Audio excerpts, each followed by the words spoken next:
What if I told you that the reason you're not getting rich has nothing to do with how much you earn? Welcome to English Inspire Audio, where you can learn English through powerful, life-changing ideas. Today, we are diving into a book that can completely change the way you think about money, The Psychology of Money by Morgan Housel. This book is not about getting rich quickly. It is about understanding how money really works in real life. Because money is not just numbers, it is behavior, emotions, habits, and decisions. Chapter 1: Money is Behavior. Why do some people who earn less money become rich, while others who earn a lot stay broke their entire life? If money is about intelligence, then why do smart people make bad financial decisions? And if it's about hard work, then why do some hard-working people still struggle? The answer is simple. Money is not intelligence. It is behavior. Most people believe that if you are smart, you will be good with money, but real life shows something different. You will see highly educated people with high salaries still struggling financially, and at the same time, you will find people with average income quietly building wealth. The difference is not knowledge, the difference is behavior. Chapter 2: Habits Create Wealth. Imagine two people earning the same salary. One spends money immediately on things like phones, clothes, and eating out. The other saves first, invests a little, and controls unnecessary expenses. After a few years, their lives will look completely different, not because of income, but because of habits. Financial success is not about what you know, it is about what you do consistently. Chapter 3: Your past controls your money. And the reason our behavior is different is because of our past. Every decision you make about money is influenced by your experiences. If someone grew up in a family where money was always limited, they may believe money means security. If someone grew up in comfort, they may believe money is meant to be spent. Both are shaped by their experiences. That is why people make different decisions with the same money. No one is crazy with money. People simply act based on what they have lived. Chapter 4: Luck and Risk. There is another factor that people ignore: luck and risk. We love success stories. We see successful people and think they worked hard and made smart decisions. That is true, but it is not the full story. Luck plays a role. Being in the right place at the right time matters. At the same time, risk also exists. Some people do everything right but still fail because of situations they cannot control. The problem is we only see winners. We do not see those who tried and failed. So we start believing that success is fully in our control. This belief is dangerous because it makes people overconfident and leads them to take unnecessary risks. The smartest approach is to be confident but stay humble. You cannot control everything. Chapter 5: The Enough Trap. Now, let's go a little deeper.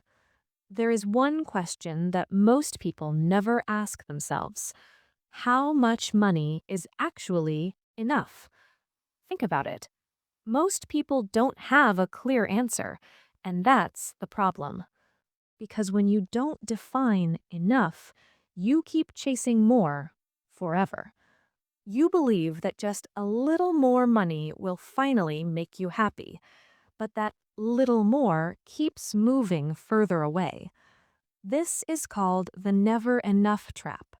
People risk what they already have just to get something they don't really need, and many times they lose everything in that process.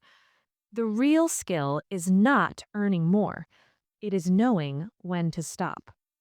Chapter 6: Rich versus Wealthy.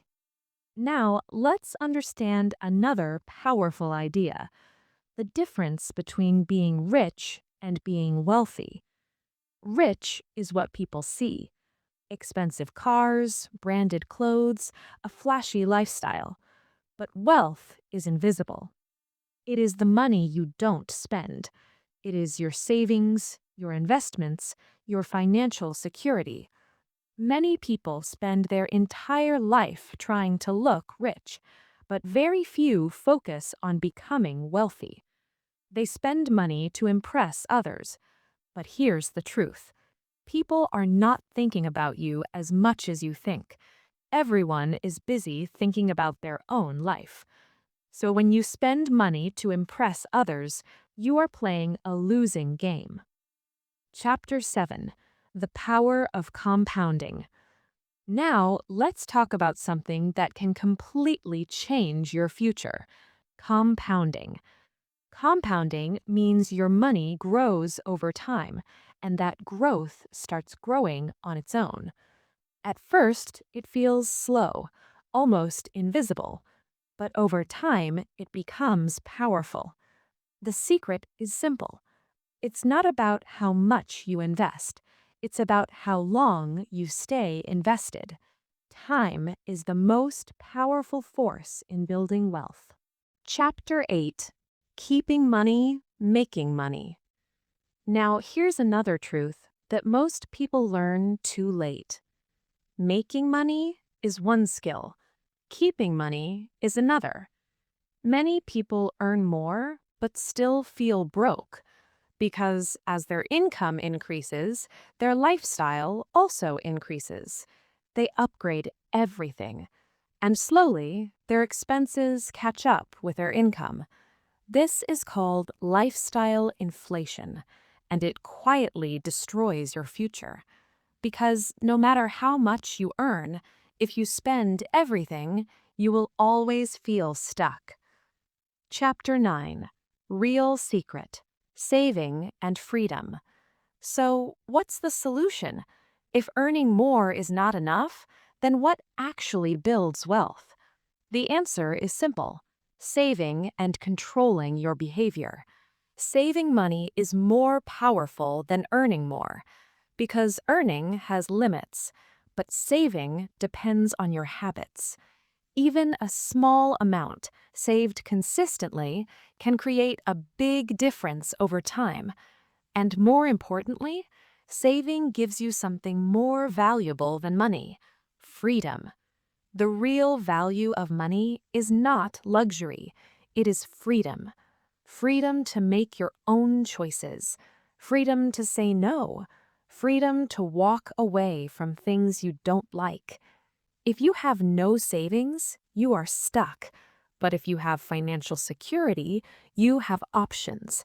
And that changes everything. Chapter 10: Consistency Wins. Now, here's another important truth. You don't need to be perfect with money. You just need to be consistent.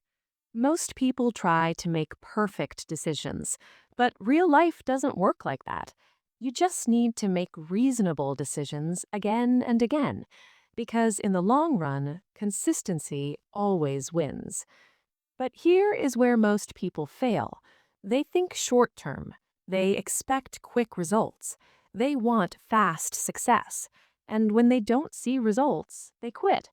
But wealth is a long-term game. It takes time. It requires patience. In the beginning, it feels like nothing is happening. But if you stay consistent, everything starts changing. This is how real wealth is built: slowly, quietly, steadily. Chapter 11: Stop Impressing People. Now, let's talk about one last mistake: trying to impress others. Most people spend money to show their success, but in reality, no one is thinking about you as much as you think. Everyone is busy trying to impress someone else, so you end up wasting your money for validation that doesn't even matter. True wealth is not about showing off. It is about peace of mind. It is about control over your time. It is about living life on your own terms. If you want to build wealth, follow simple rules. Spend less than you earn, save consistently, avoid comparing yourself with others, think long term, and most importantly, be patient. At the end of the day, money is not about becoming rich. It is about living a better life. You don't need to be perfect with money. You just need to be better than yesterday.